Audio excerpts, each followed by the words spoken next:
Halo Sobat Sehat semua, Assalamualaikum warahmatullahi wabarakatuh. Salam jumpa kembali dengan saya Sugito di channel Berbagi Sehat. Channel edukasi dan motivasi seputar asam lambung, GERD, anxiety psikosomatis berdasarkan pengalaman saya. Saya bukan siapa-siapa, bukan dokter, juga bukan tenaga medis. Saya hanyalah orang yang pernah menderita asam lambung, GERD, anxiety psikosomatis dalam waktu yang cukup lama. Dan alhamdulillah sekarang sudah sembuh. Harapan saya khususnya kepada teman-teman yang masih dalam penderitaan asam lambung, GERD, anxiety psikosomatis setelah menonton video ini akan dapat tersugesti dan termotivasi untuk dapat cepat sembuh. Saya bisa sembuh, insya Allah teman-teman pasti juga bisa sembuh. Badai pasti berlalu. Baiklah teman-teman, pada kesempatan kali ini saya akan berbagi seputar asam lambung, anxiety psikosomatis dengan topik asam lambung tidak berbahaya, bisa disembuhkan. Baiklah teman-teman, sebelum saya lanjutkan ya, tolong yang belum subscribe channel ini, klik subscribe dan loncengnya supaya teman-teman tidak ketinggalan konten video-video berikutnya. Dan jika suka, klik like, selalu bagikan ke sosial media teman-teman. Semoga bermanfaat buat kita semua. Baiklah kita lanjutkan. Jadi topik kita kali ini adalah asam lambung tidak berbahaya, bisa disembuhkan.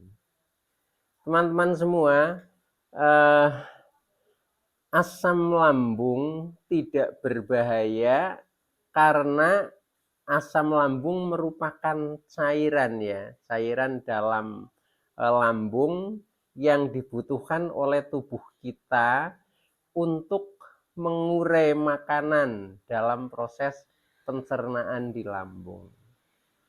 Nah, oleh karena itu, karena asam lambung ini merupakan cairan yang dibutuhkan oleh tubuh kita, eh, maka asam lambung ini lebih tepatnya itu bukan penyakit ya. Oleh karena itu ketika teman-teman mendengar asam lambung itu tidak perlu takut ya, tidak perlu cemas ya. Jadi asam lambung ini memang eh, cairan yang dibutuhkan oleh tubuh kita ya, yang diproduksi secara otomatis oleh lambung kita yang berguna untuk mengurai pencernaan di dalam lambung kita. Sehingga semua orang itu ya memiliki asam lambung itu.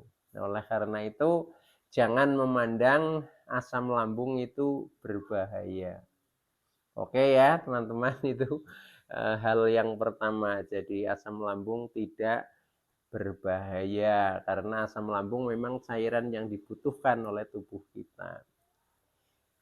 Nah kemudian asam lambung itu bukan penyakit tapi menjadi gangguan pada saat tidak normal kondisinya atau istilahnya asam lambung sedang naik atau over ya, berlebih ya, asam lambungnya berlebih. Nah, ini yang menjadi gangguan itu.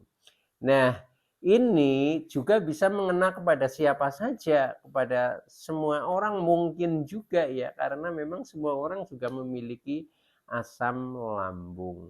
Nah, maka eh, solusinya adalah bagaimana caranya supaya asam lambung ini tidak selalu naik atau tidak berlebih, supaya tidak menjadi gangguan.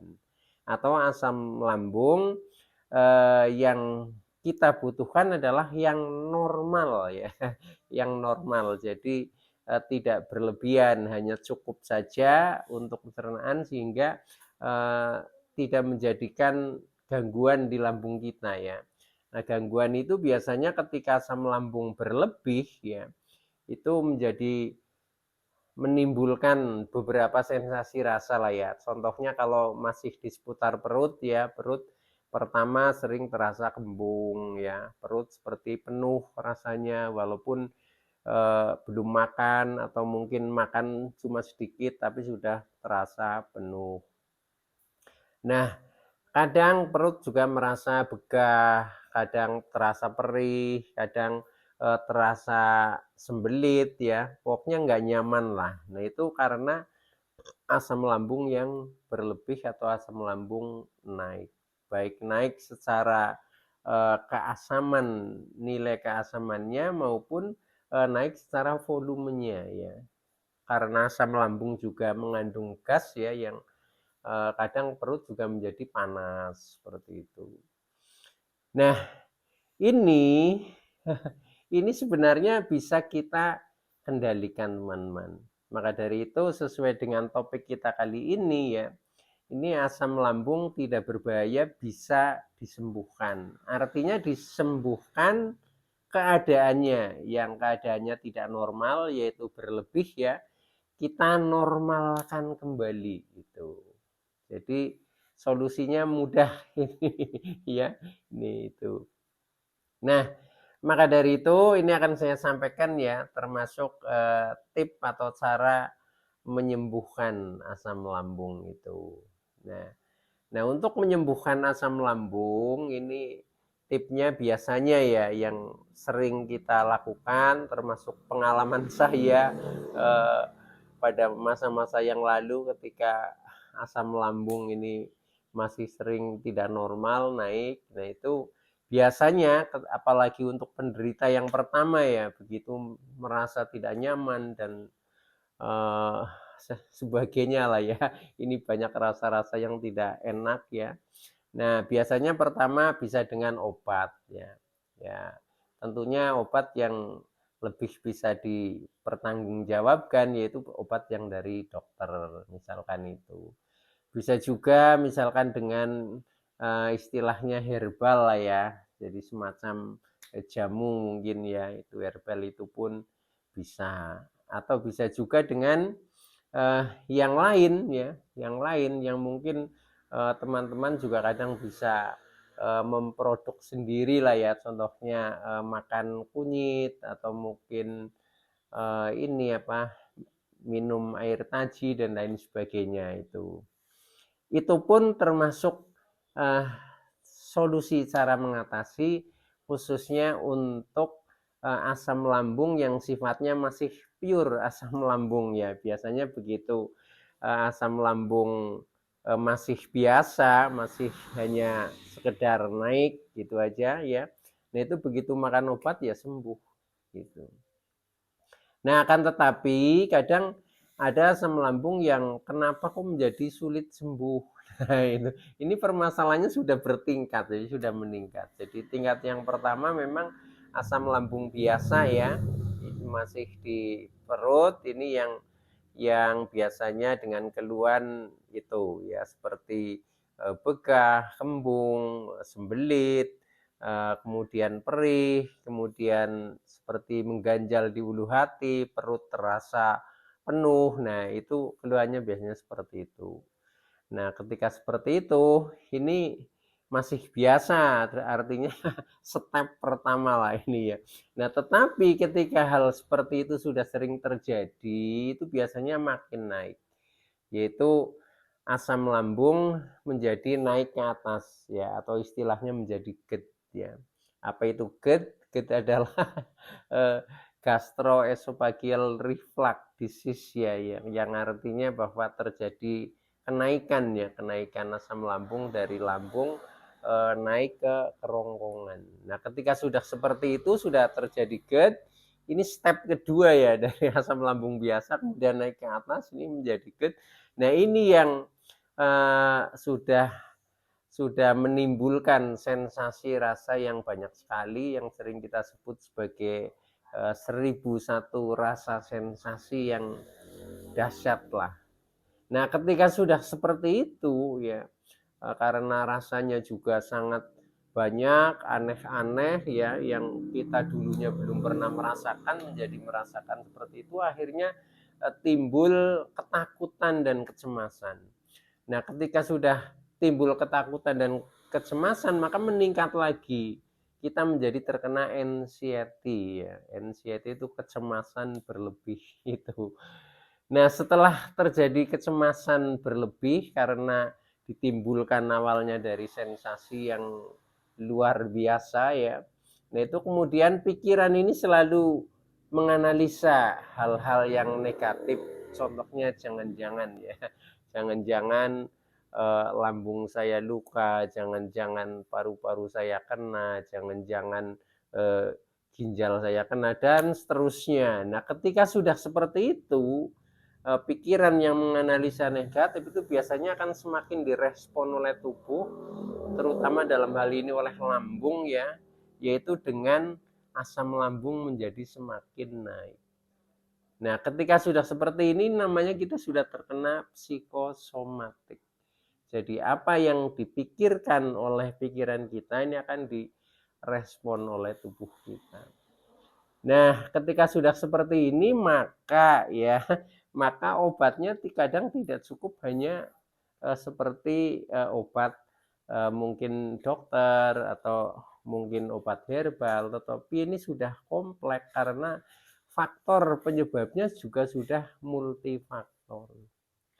Oke teman-teman ya. Nah, ketika sudah seperti ini, maka secara garis besar ya, selain kita untuk menyembuhkan ya itu bisa pertama tadi dengan obat, bisa dengan herbal, kemudian yang ketiga kita menjaga pola makan ya, karena makanan-makanan yang tertentu itu kadang juga sering kontradiksi dengan lambung kita, contohnya seperti makanan yang pedas-pedas, yang asam-asam, yang berlemak tinggi ya, yang berminyak, bersantan dan lain sebagainya ya.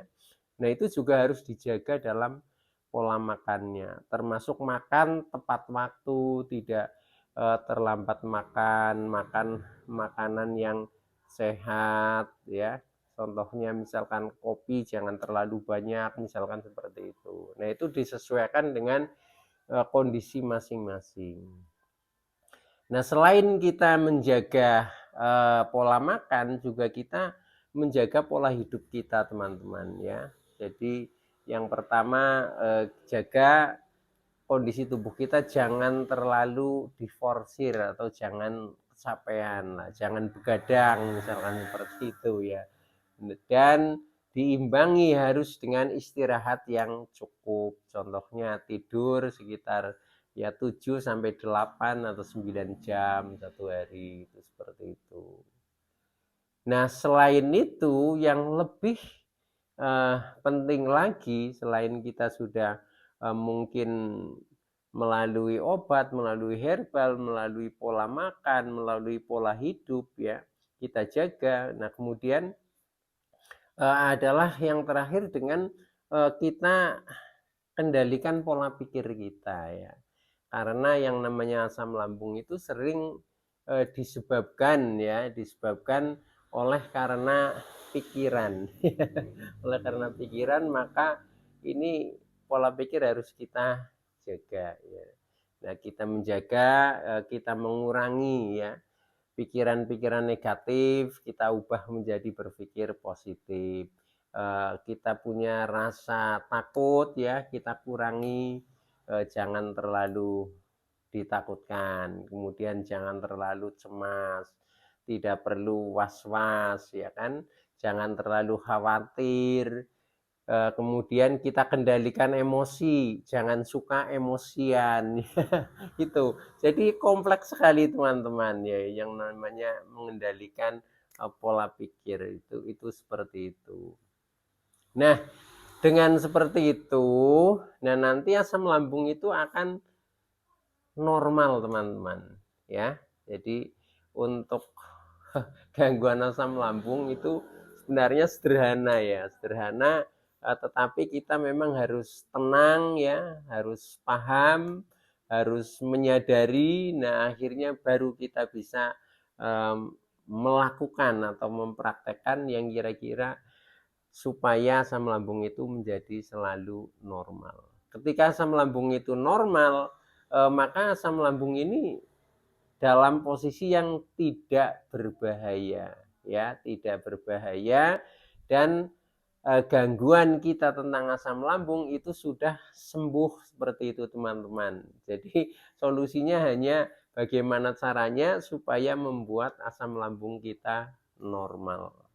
Oke, itu dulu ya yang bisa saya sampaikan teman-teman. Dan jangan lupa selain kita berupaya seperti tip-tip tadi yang saya sampaikan, juga kita banyak mendekatkan diri ya, banyak berdoa, banyak bersyukur, bersabar, dan sadar dengan kekurangan-kekurangan kita, serta kita tetap ikhlas menjalaninya ya, supaya menjadi semakin tenang diri kita.